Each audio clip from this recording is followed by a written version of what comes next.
Welcome aboard the Wedding Empires podcast with yours truly, Jack Bowie, where we plunge into the depths of creativity, entrepreneurship, and the love-infused world of weddings. Each episode, we're going to unpack strategies, insights, and stories that empower you to craft the wedding business of your dreams.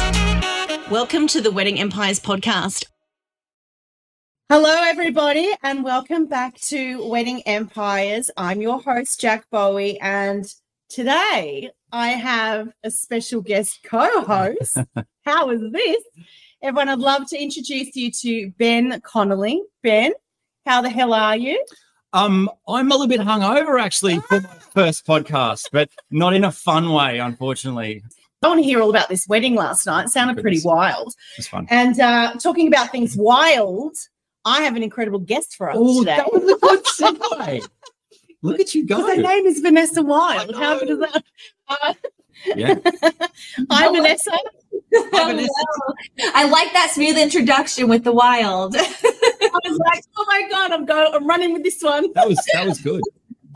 I married into an awesome last name. I know. Yeah. It is a pretty cool name, Vanessa Wilde. You know, you sound like a movie star. Let's I be should honest. maybe switch careers and go into like singing or acting or something. Yeah.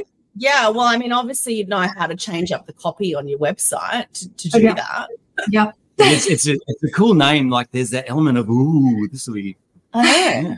I know. And her photo was all like windswept hair. And yeah. Anyway, so back to why we're here. So Vanessa, I guess I want to know first up, like how have you fallen into this space of copywriting and sales copy specifically? Yeah. So I started within digital marketing space like years ago. Everyone tells me I look young and I'm like, well, I'm pretty old, but so I've been on this digital space for a while. And I was kind of like tapping into it a little bit, getting to know like this whole new world of digital space. At the time, it was Facebook that was on the rise and everyone was talking about. And I got pregnant with our first son and I was a teacher at the time. And I said, I do not want to go back to work. So I just went all in, learned all the ins and outs of digital marketing, built up different businesses along the way. And I became friends a few years ago with this girl that I was doing copy for. I was doing like emails and such for her. She's like, and I was doing it for free because I just loved it. And so she goes, why are you not making money with this? And I'm like, I don't know. Like, I didn't think that was like, I was coaching in different ways. And I was like, I don't think that was something that I'm that great with. I labeled myself, to be honest, not a great writer ever since I was a kid. And so then I decided to go and test it out and test the waters. And here we are a number of years later and have had so many experiences now and been able to help so many different businesses. Great. Awesome. That's cool. Now, I know you don't obviously specifically work with the wedding industry, but we wanted to bring you in because I think you've got a lot to share with us. So how can your skills sort of be applied to the wedding industry? Yeah. So what's really unique within the wedding industry is a lot of times it's like, because a lot of these businesses were so with courses and stuff, you can tap anywhere in the world. But for a lot of those within the industry, for weddings, photographers, within wedding industry, for photographers, for wedding planners, all of that, you are so specific to your area. And you're not the only one in your area that's trying to fight to get that next wedding, to plan that next wedding, to be that next photographer. And so in order to truly be able to be chosen, you have to get your copyright. Because yes, they will choose you for the photos. Like they're going to look at your photo, but there's more than to the photos than more than just the photos that they're going to choose you for, or for the work that you did for planning another wedding. They want to know what you're going to bring to the table. They want to know what your values are. And all of that is what comes in your copy. I've covered this in a couple of previous episodes, actually, just how important it is to get your personality and your specialty and out there in your copy. And I during COVID, got my wedding planning business, Darling Don't Panic. I got all of the copy redone. And it was so interesting to work with a copywriter who drew out of me, you know, all those things about my personality and how I work and why we're different. So there's a lot that goes into it in terms of, I'm sure you'd work in a similar way with your, you know, the questionnaires and getting the information from people and you know, drawing that the right language out and the right words and key phrases and things like that. So there's a lot that goes into it. I've never really gotten a copywriter before. Haven't you? No. Now you know one. I've just always bitten off far more than I can chew and just gone as fast as I could to try and get it right. Yeah. And to be honest, like day-to-day copy isn't too bad. Like if you're just putting up I did this recent photo shoot and you want to show it on your social media, it's very different, that type of copy versus I need to convert people that land on my website, on my service page, on my contact me page. It is so different when you do that. And so you want to really think, I need someone that knows the conversion. I need someone that knows how to take someone from landing on the page to the sales versus social media content that typically is just, oh, it's fun, it's entertaining, it's just connecting. Cool. That's, yeah. So understanding like a wedding professional's audience, I guess, how can they understand their audience and apply that when writing their copy? Yeah, so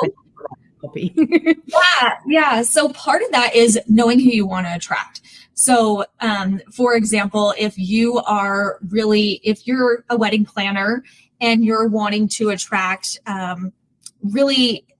let's just say young and married people that it's their first time they're getting married, they're excited, they're doing this huge wedding, and you really like get to know this person, you can speak directly to that person in your copy. So someone wants a small, intimate, going to the courthouse type wedding is not going to be able to like really relate to what you're speaking if you understand, they want big weddings. They want a big, I don't know the right word, but I keep saying boutique wedding in my head, but that is not at all what they want. They want this like big, extravagant wedding. And if you're able to speak to that, they're like, she understands or he understands that I want to go all out and they can handle that for me. Yeah. And knowing that particular person can handle it for you is such a big thing too. Yes. Yeah.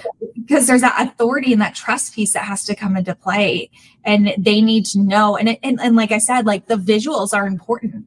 Like they've got to see that you can handle it, but at the same time, you've got to bring that authority piece in by what you're saying and how you're speaking to them, so that they're like, oh, she gets me or he gets me. They understand me. Yeah. Have you made any copy mistakes on your website? Probably the whole thing.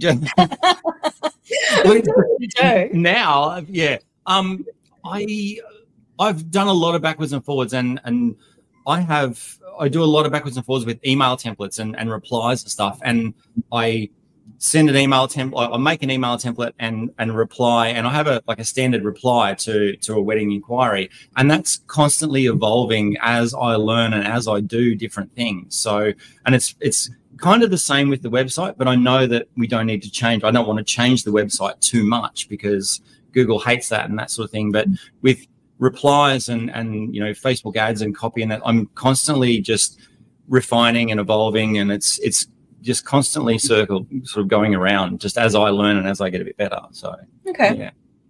So I guess that leads me to ask, you know, what common mistakes do you see when it comes to sales page copy? Well, that was my question. I know. I tried to give you the hint.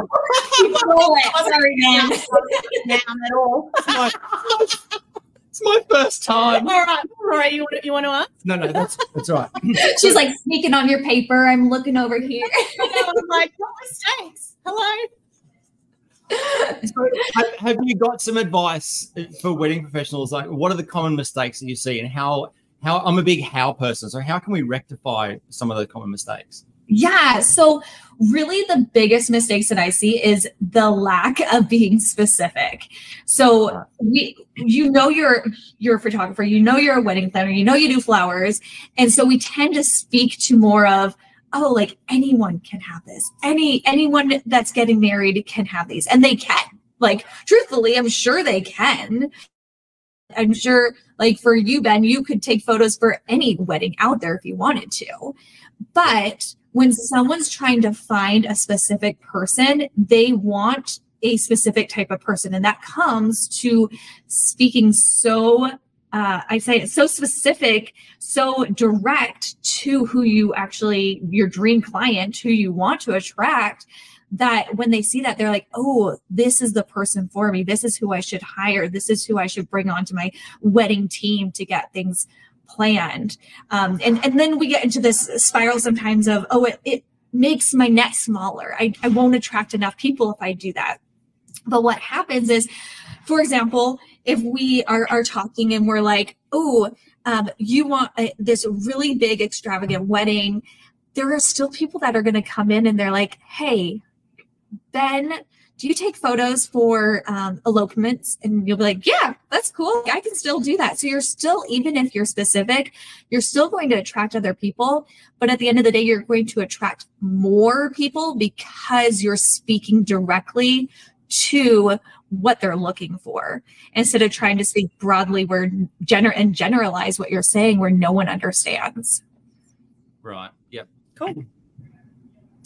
And I think that storytelling plays. Is that another hint? Yeah. Oh. I think that storytelling plays a big part in this. Yeah. Before the storytelling, though, we need to get their attention. So the headlines are the first thing that someone's going to see in a copy or ad or something like that. So have you got any tips for crafting amazing headlines that really grab attention, that can draw people in?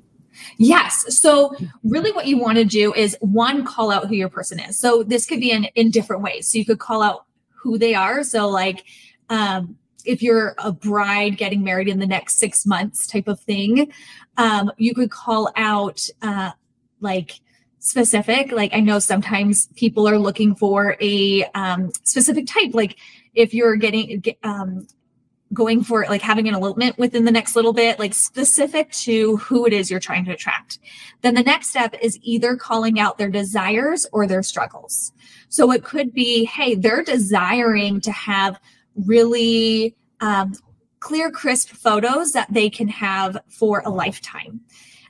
So you could speak directly to that desire, or they're trying to avoid having a wedding that feels chaotic to them.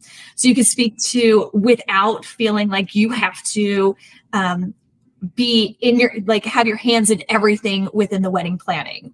So then you're speaking directly to like that 3-part of who they are, their desire, and what they want to avoid, or that struggle that they are trying to pull away from. And that was something that came to mind as well in bringing up a fear point that they're scared about. Mm-hmm. Is that a good idea to because we're all aware of loss aversion and that sort of stuff, and we all have insurance because we're adverse to loss. So to have a negative there, is that a good thing as well? Yeah. So what I've noticed within the industry as a whole on digital marketing is there's so many saying, don't talk into fears, don't talk into pain points, pull away from that because people don't want to hear it. But in the end, there's 2 reasons why it's important. One, they need to hear it because it's like, yeah, that's actually a fear of mine. So I'm in the right place. Like, I know that this person understands me and I'm where I need to be. Secondly, there's a part of us that will move for desire, but a lot of times we will take action faster out of pain. And so if we put on pants, for example, and they don't fit, well, we're going to be more proactive to get a new pair of pants because they don't fit versus, oh, I like that pair of pants. Run faster. Right? But if we just are like, I don't feel like I want a new pair of jeans, we're slower to purchase. We're slower to buy.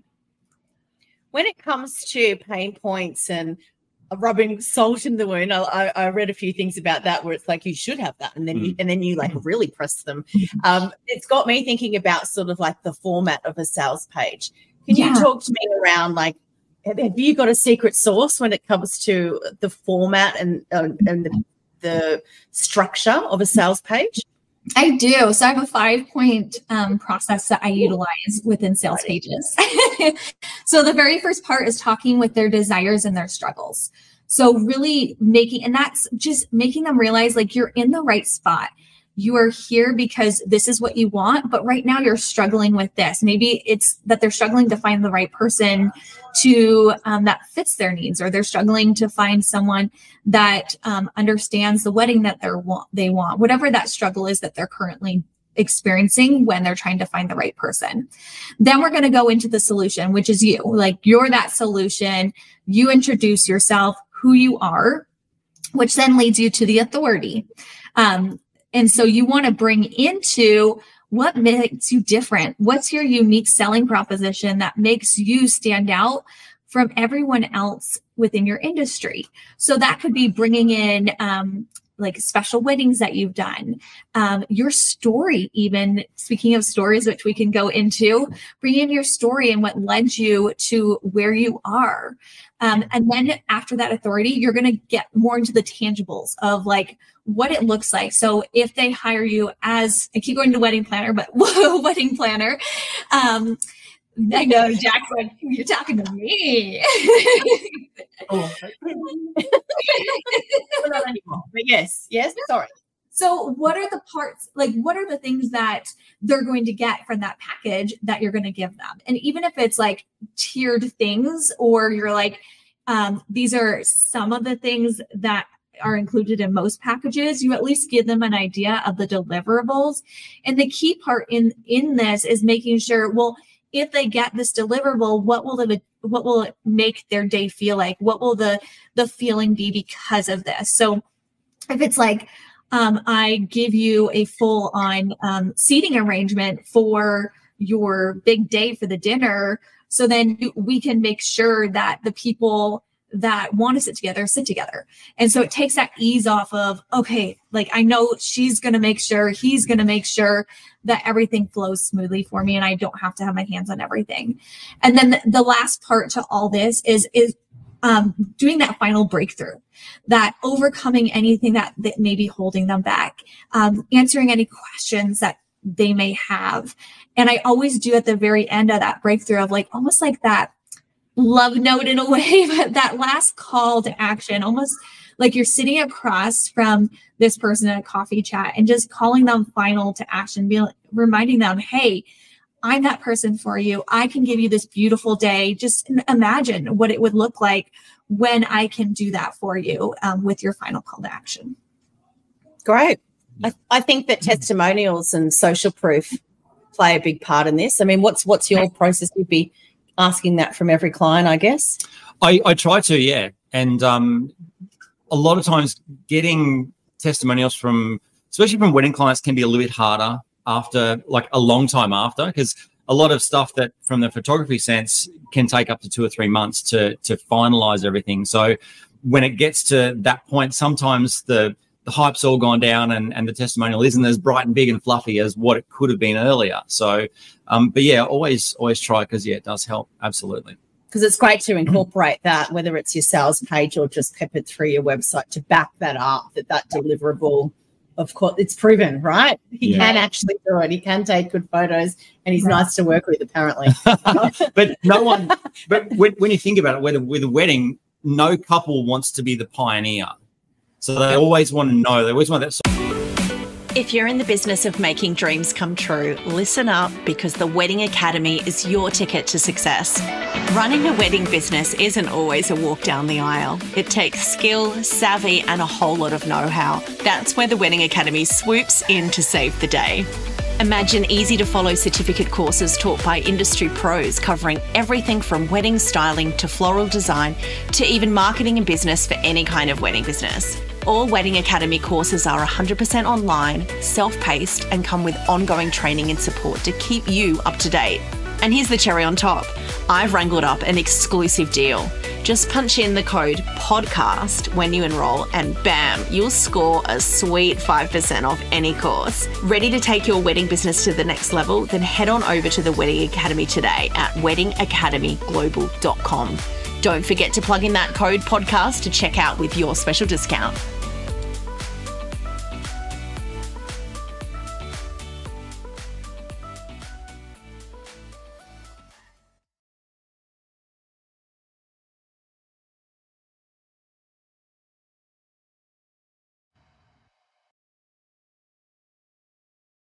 social proof that someone's gone before them, Yeah, and right. that, that you've done an amazing job. And with all the copy I always do, I put that, 1,000 couples before you have enjoyed this and this, or, that sort of thing. So there's always that proof in there. Which is all part of that authority section. Like, you've got to bring that in. And you could even say things like you were talking about, like, I've helped 100 couples at this point, or whatever. They just want to know that you have authority, that you've done it. And another little cheat that you can do is, yes, it's nice to get maybe like a full unwritten testimonial. Yes, it's nice to even more get a video testimonial. But truthfully, you could just screenshot and cover up names of messages that they've sent to you. Like, the day after, they're like, oh my gosh, that was like the perfect day. Thank you so much.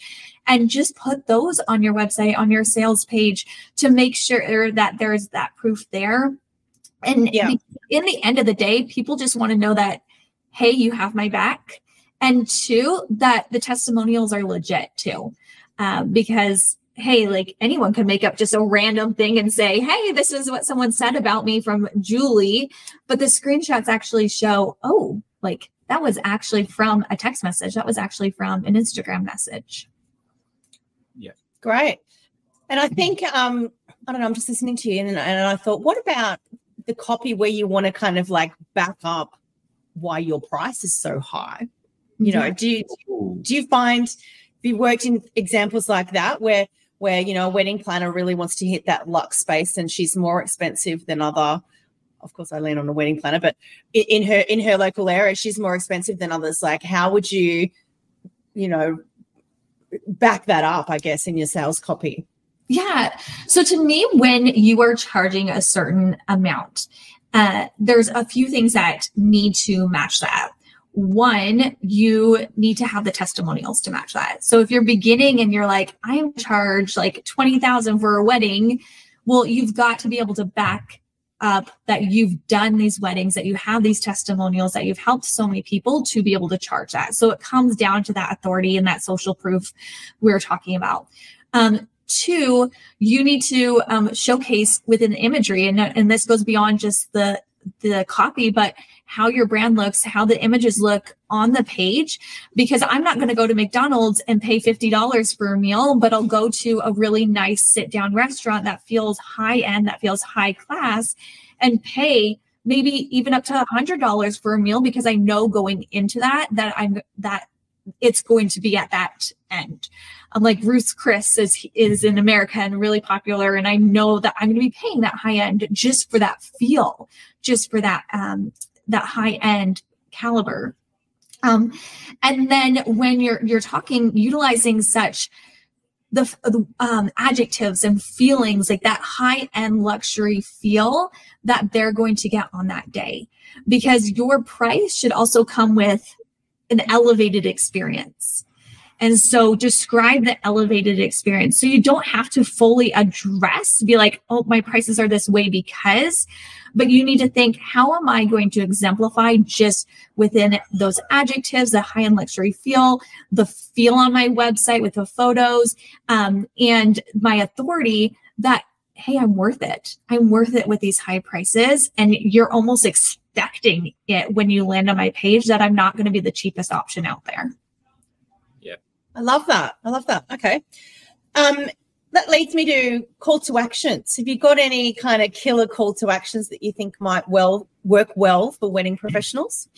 Yeah. So one thing to keep in mind is direct is always best. So I was actually talking about this recently on my social media, because so many want the fancy, fun, I'm trying to think of like a fun one at the top of my head. It's not coming. Yes. We're a match. Let us make your wedding dreams come true, or something flowery, and I get where you're going. Yes. So it sounds fun and it's so interesting, but I think I'm a mom of 3. So I think of it with my kids, and I'm like, if I tell them, hey, we're going to walk out the door in 10 minutes, what are they going to do? They're going to sit there and continue playing with their video games, doing whatever they want. But if I said, go and put your shoes on now, because we're walking out the door in 10 minutes. the likelihood, yes, they're kids, so the likelihood is not going to be 100% that they will put those shoes on right when I ask, but the likelihood that they will go put on those shoes when I say that versus, hey, we're leaving soon, very fluffy, not direct, is a lot higher. So being so direct, like book your consultation, book or let me know you're interested. So it's very direct on what you want them to do. You can even say, click here to save your date. But the more direct you are, the higher you're going to get those clicks because they know what to expect and what to do on the other side.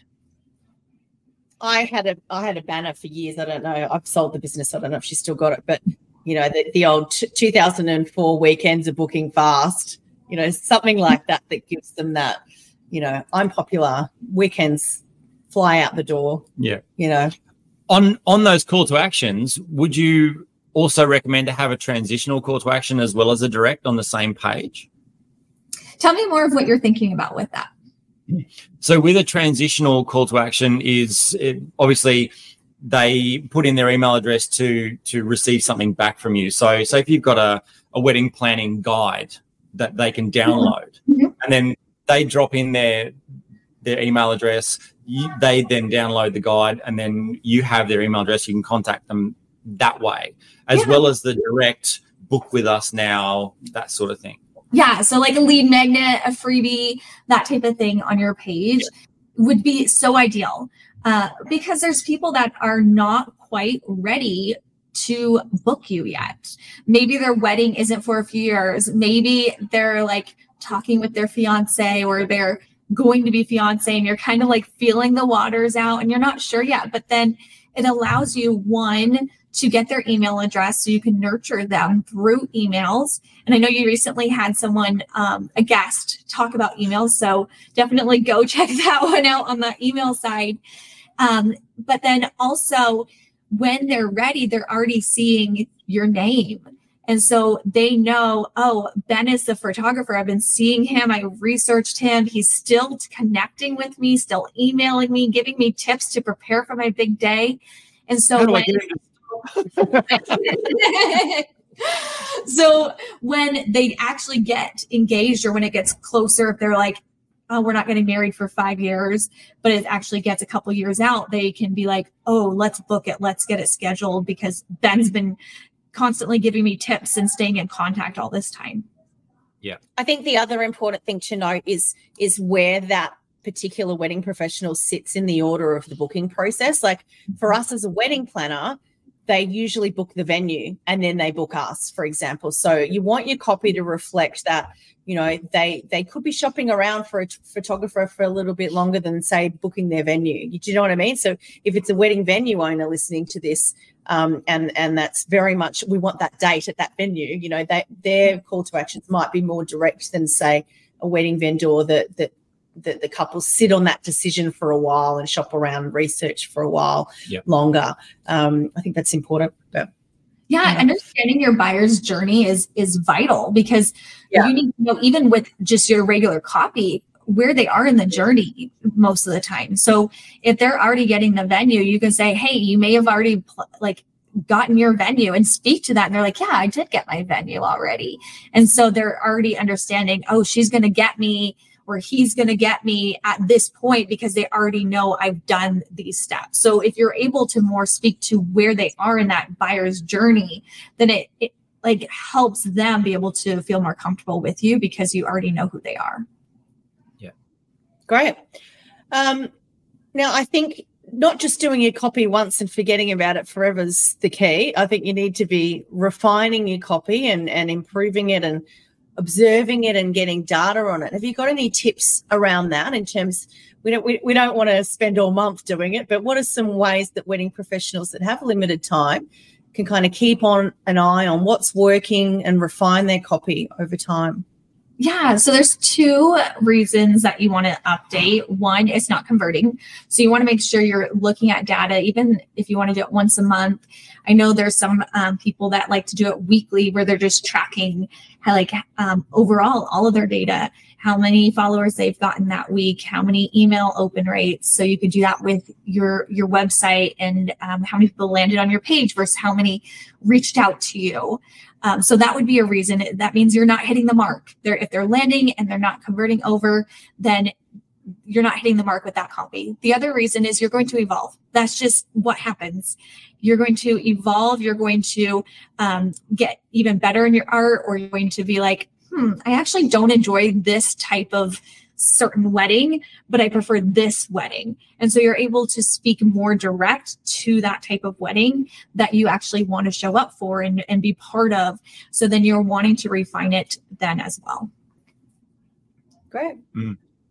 Anything you'd like to know about sales copy? Think of your website.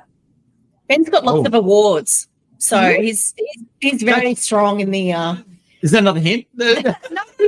You might want to look at your notes. No, but no, you look at Ben's site, and it's like award after award after award in different countries for different things. Like, I think that's great, right? You just feel like, wow, this guy obviously knows what he's doing and he's really good. So, your approach is really, I like it. I liked it when I did my research. Oh, thanks. I just didn't want people to think that they might be the pioneer. And for me to get the point across that what they can expect, so there's no surprises. Yeah. So having no surprises, I think, is a really good thing.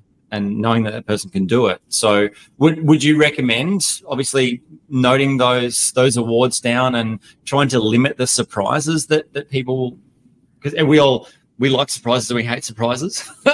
So to try and limit those, would you agree that'd be a good idea? Yeah, 100%, especially for a wedding day. Like, they want to feel comfortable when they hire out something. They want to know that you have their back. But at the same time, I'm sure there's people that listen to this where they're like, I'm not as good as Ben. I have not had these awards.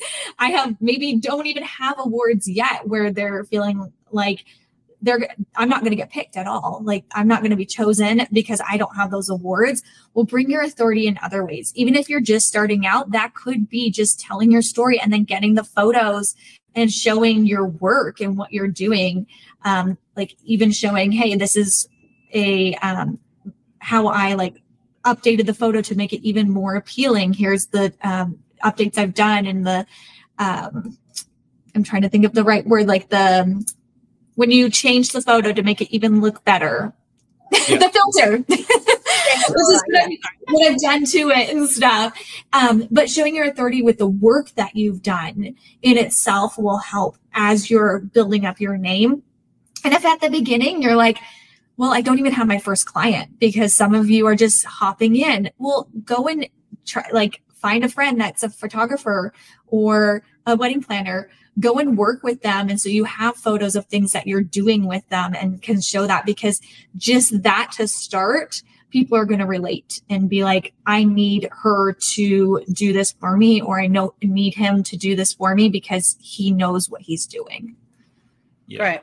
And you mentioned storytelling, or mentioned the story there before. So storytelling is a bit of a game changer. And I know that in the photography industry, it's what we do.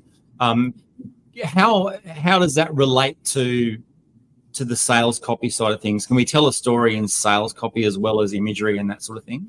Yeah. So there's different ways to showcase storytelling. One, you can tell your story within your introduction to yourself, how you got into the industry, how you got to doing what you're specifically doing, because there is this connection point. People buy, and this is such a common thing, but when they know, like, and trust someone. And so part of that is knowing you and knowing what brought you here to doing your work. The other side of it is telling the story of where they are and what they're searching for. So you don't have to be like, sales copy doesn't have to be boring. It doesn't have to be like, hey, you're experiencing this and you want this, and which I would find ChatGPT does a lot of very that boring, plain sales copy. I have lots of feelings on ChatGPT, as you can tell. But you can bring in storytelling of I know that you've already grabbed your venue and you're looking for this, and maybe you're struggling with this, and put it in more of a storytelling feel. The other thing is tell stories of your clients. Even if you can't use their name, you can say we had a client, and you can make up a name if you want, who came to us looking for this, and tell the story of what that looked like, how you were able to bring to light what they were looking for. great idea. Yeah. I love it. Thanks so much, Vanessa. Oh, it's been a joy getting to know you and hear about all your skills. The last thing that I'd like to ask is, I guess, for someone who's got their own, one-woman show or one-man show going on and doing their own copywriting, have you got any tips for them to go in and enhance their website? Yeah. So I will say ChatGPT has its good and bad parts. So there are sides to it that I like and sides to it that I don't. So one, I would go in and write your own stuff to start. Just get some things down. Even if it's like choppy, even if it's not a full sentence, get some ideas out there of your headline, who you're wanting to attract, a section of like, I work with this type of people and help them achieve this outcome. Then go into ChatGPT and utilize it to fluff it up. You can say, add more humor to this, add more luxury feel to this, and then take it from there and adjust to make sure it feels like it flows right. But I wouldn't recommend, don't start with ChatGPT because it's going to spit you out some very interesting stuff. Sometimes it's very dry. It can give you words that are repetitive. So you'll see a lot of like unlock or your dream or different things, whereas everyone's going to have those words. You're going to give you notes. Cheese-free diet when it comes to wedding marketing. And so you're just going to sound like everyone else. And so bring up your words and what you want to say first, then go and have it help you refine it. And then you just refine at the very end. That's great. I love that. That's a really good tip. All right. Well, thank you so much for joining us. It's been a pleasure. Thanks, Vanessa. It has been so fun. You two are fun hosts. So Ben, A+ on your first day. Oh, good job. Thanks very much. All right. Thanks, Vanessa. Thank you. Talk to you soon. Bye. Bye. Ben. Wow. Hi. It's the vibe. Come here often? Yeah, I do actually. Oh, yeah. I live here. So everyone at home listening, we've got some comments coming through on Facebook. Awesome. If you'd like to join us for more live craziness like this, then you need to sign up for Wedding Empires Pro. We have a free 7-day trial where you can attend all of our podcasts live, plus there's additional trainings and templates for your wedding business. So head to pro.weddingempires.com. Also, we've got a brand new Instagram account, which needs some love. Ooh. I think we've got about 80 followers, which isn't too bad for a couple of days. A couple of days. That's pretty good. Pretty good. Yeah. But yes, come find us there. So Wedding Empires Podcast is the username, and it's the same username on TikTok now as well. So TikTok. You can find us there. And Ben. Yes. Pleasure having you. Thank you. We might do this again. Maybe, yeah. If you want to check out Ben and his work and all his awards, go to benconnolly.com.au. We'll have all those links in the show notes for you. But thanks for joining us, and we'll see you again soon. Thanks very much. Bye. Bye. This episode of Wedding Empires is brought to you by the Wedding Academy, where you can start and grow your wedding business. We offer certificate courses, group coaching programs, and a whole heap of templates and worksheets and things to help you get started and grow your wedding business. For more information, visit weddingacademyglobal.com. And don't forget to use your 5% discount code PODCAST when checking out.